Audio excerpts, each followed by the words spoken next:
Thanks, Barbara. Mayor Emanuel is sworn in for a second term, and a tax hike in Illinois may be gaining steam.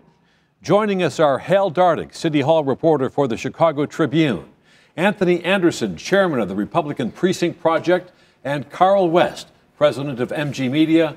Welcome, everybody. Thank you. So Rahm Emanuel officially began his second term with an inaugural speech that focused on what he called a lost generation of young people, teens lost to gangs, guns, and violence. The faces of these lost and unconnected young men and women are often invisible until we see them in a mugshot as the victim or the perpetrator of senseless violence.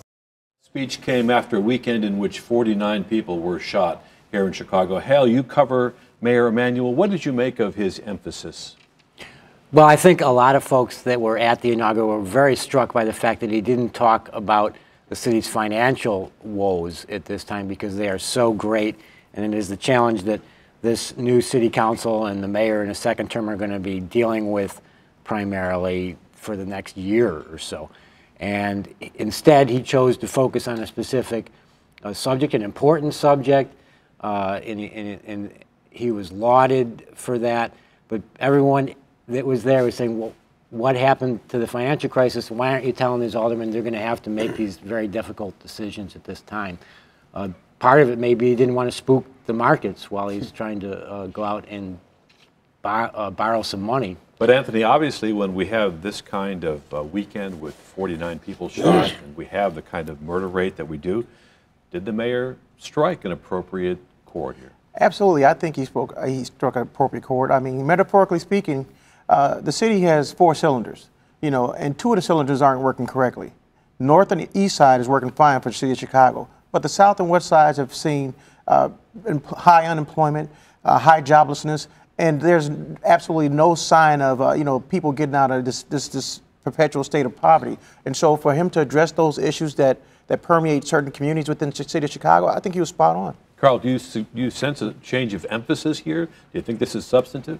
Well, I mean, the mayor has a habit of avoiding that elephant in the room, and this was just another example of that. And what he said, though, I read the speech in its entirety, and it was an excellent speech. It was talked about some serious issues that we continue to talk about every day in our communities. But again, there are some missed points about how do we create an economic, vibrant communities in which these violent attacks happen. And if you don't attack that issue first in terms of providing those same children that you talk about and helping them, if you don't provide their families and their parents and guardians with opportunities and jobs and economic development in communities, you will continue to see children grow up in places around Chicago that will create violent atmospheres. You called it the elephant in the room. One of the aldermen after the speech called it the gorilla in the room. And Hal, that is the gorilla in the room. And after the Supreme Court has scuttled the pension reform and the rating agencies have come out, one of them called Chicago's bonds junk bonds. So where does the mayor go now? The mayor has to focus solely on the finances of the city. To address even the youth problem, I talked to Alderman Pt.2 afterward, Southside Alderman, said, well, he can't really address those youth problems until he solves the financial crisis because it takes money to address problems. So what he has to do and what he's decided he's going to do, he said just yesterday after the first business meeting of the new city council, he has to see where the Supreme Court comes down on the city reforms to the pension system and see if those can withstand a legal challenge, and nobody really thinks that they will. He has to see what Springfield can do, whether he gets a casino to help pay into some of these pension funds. That's the thing that's dragging down the city's finances. It could push the budget shortfall up to $1 billion next year. So the city council over the next 4 or 5 months has to at least go a long way to addressing that problem, or they can't deliver the fundamental services, they can't address the youth problems, and they can't even focus on the elemental day-to-day things that city government has to do. So, Anthony, the mayor seems to be caught between the proverbial rock and hard place here. Where does he go? Does he start cutting drastically Does he look at tax hikes? What do you think? Well, I think personally that he should look at, raising revenues in the form of taxes and also on social services. But the mayor has to, again, take a look at the fact that Moody's has downgraded him, Standard & Poor's has downgraded him, Fitch has downgraded him, and, Chicago public schools have been downgraded, the Park District, everything is going downhill at this point, economically speaking, for the mayor. So at this point, everything has to be on the table in terms of trying to generate new revenues and trying to generate new sources of income for the city, or else the city is going to be looking not like Detroit, because we're nowhere near Detroit, but, it's looking bad for the mayor. Although on one of those rating services, we are right next to Detroit, right? We are next in line there. But to compare, I think it's sort of an unfair comparison, because if you look at Chicago, I mean, look at us. We want to get presidential library. We have one of the largest international airports in the country. We have the Museum of Art, Science Museum. We have all these things that we have to offer as a society. Just last year, we had over 120 million visitors to the state of Illinois. So it's not like people don't want to come to the city or don't want to come to the state of Illinois. But the cost of doing business in the state it's going up, and it's just the fact of the matter. I'll always say that Chicago, and this has been happening even before Emanuel, is that, how you have that wonderfully old car that's parked in your driveway that you spent all this money on a mint condition body work, but the engine is horrible. That's how Chicago is moving about right now. One of the attendees at the mayor's inaugural was Bill Clinton.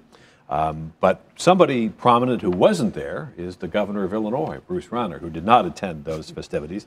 And he also faces huge challenges now that the Supreme Court has decided against the pension reform. Is there a sense now in Illinois that the idea of tax increases, which Rauner had campaigned against, does that seem to be gaining steam? Well, first of all, Rauner and Rahm do a great job in avoiding being caught together. Right? That's first. They do a great job in making sure that they are not in the same room, because they share some of the same sentiments and are faced with some of the same challenges. And so, the state of Illinois is, I've never been afraid to be very candid about, and I think that this governorship under Rauner is going to be an absolute joke for the state of Illinois. And so many people is feeling it right now in his very short time there. And so we will continue to see this joke of an administration by Rauner. And I just think there's no end to what he will do to attempt to solve the problems that he sees, but we don't see them. Well, now that some of his ammunition is gone, that is his proposal for pension reform, Hal, what do you think? I mean, do you think that a state income tax is going to come back? It was just cut, and are we going to see it go back? With the Supreme Court striking down the pension deal and Governor Rauner saying himself that his own plan for pensions probably wouldn't be able to pass constitutional muster, you're going to have to generate new revenue, both to continue to provide the services that the state provides and to pay down some of that pension debt. There's a lot of talk about a number of different sources going on in Springfield right now. One would be broadening the sales tax, and that's something that the mayor seems to agree on and the governor seems to agree on, to include services, which most other states do. I think you may see a slight increase in the income tax. You may see a casino for Chicago to generate some revenue there. But anything, Raul Emanuel talked about a mega deal at the end of this session, and if this very combative and partisanly divided legislature can get it done, there's going to be new revenue. Anthony, you're a Republican. Can Republicans stomach higher taxes? Well, unfortunately, Rauner has put himself in a position where he can't hold that position. His whole turnaround plan for the state of Illinois is coming unraveled before his very eyes. Whether it's the right to work that he wanted, where it's trying to get turnaround in terms of, trying to do away with the unions in the state of Illinois. All those things the Democrat legislature has voted on, and in regards to what the Republicans are saying in the General Assembly, a no vote or a present vote, it just won't work in the state of Illinois. Now, these same individuals, these same Republicans demonized Barack Obama when he was United States Senator in terms of voting present. Now, where are these same Republicans now? You gotta put your money where your mouth is at. And now Rauner has just gave these individuals $400,000 last week for a vote on his agenda, and they're saying, hey, listen, we don't know what you're talking about, but we're being held to our constituency. And the fact of the matter, a lot of the downstate individuals belong to unions, and they are state employees. So they're not going to vote against their constituency by any means necessary just because Rauner says so. You raised something very interesting, which is Rauner spent $400,000 on Republicans in Springfield last week from money left over from his campaign fund. Now, we're used to seeing a lot of money raised in campaigns, but is this a fundamental change that hundreds of thousands of dollars are being used to influence the governance of the state? It sounds like pay to play to me. And we've just sent our last governor to jail with that. And so... Oh, so far this is all legal. Well, you know, it's all legal in the eyes of the beholder. I would argue that it's not anything new.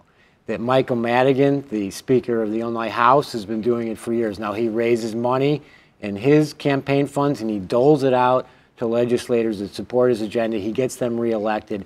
And what the Have we ever seen anything like this, 400 grand in a week? No. No. As we all know, a $20 million slush fund. As Rauner has admitted, he's part of the 0.1%. He's got, lots of money, and he's got other people donating money to him. He's actually created a new campaign fund post-election just to support these folks. So, yeah, it's ratcheting up to another level, but I think in the sense that Mike Madigan's done it before, he's sort of playing tit for tat. But usually when Mike Madigan does it, he gets a yes or no vote. I mean, Rauner, that's all he can get is for 400 grand. He only gets is a present vote. Are you serious? Is this money well spent? I think we'll see over time. Well, we have until the 31st. While we're talking about Madigan is bringing up again this week an idea that he just doesn't seem to be willing to let go of, and that is a tax on millionaires. He's talking about a 3% additional tax on millionaires in the state of Illinois. Is this just a political show, or is this serious? This is serious because if you look at last year when this referendum was on the ballot, non-binding, of course, 64% of all Illinoisans said, yes, we want there to be a 3% tax on people making above $1 million. So when Rauner talks about, I'm doing the people's business, hey, listen, we just had 64% of the folks in the state of Illinois vote for a 3% tax increase on millionaires. Where are you at? Do the business of the people. Exactly. And go ahead, Hal. Well, a graduated income tax is certainly a reasonable idea, but it would take a constitutional amendment. So as far as Mike Madigan doing it now, it's showmanship. Because he knows that, like you say, that the support is already there. And what he needs to do is get that on the ballot, but it can't help us out of the crisis that we're in today. Is part of this a direct slap at Rauner because Rauner is so wealthy? Is that what is behind this?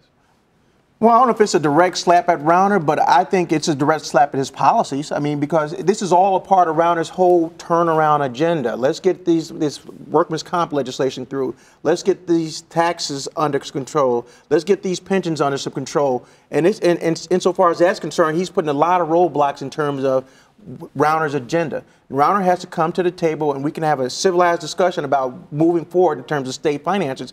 But it's not, you're not King Rauner. You know, you're a CEO when you were a CEO. Now you're a head of a state. You're a governor of a state of Illinois. You need to act in that manner. You have a General Assembly to deal with. Are you sure that you're a Republican? Oh, absolutely. Hey, I'm an equal opportunity. I was wondering the same thing. On that note, I'll criticize Republicans just as much. We have to wrap up. Thanks to our guests, Hal Dardick, Anthony Anderson, and Carl West.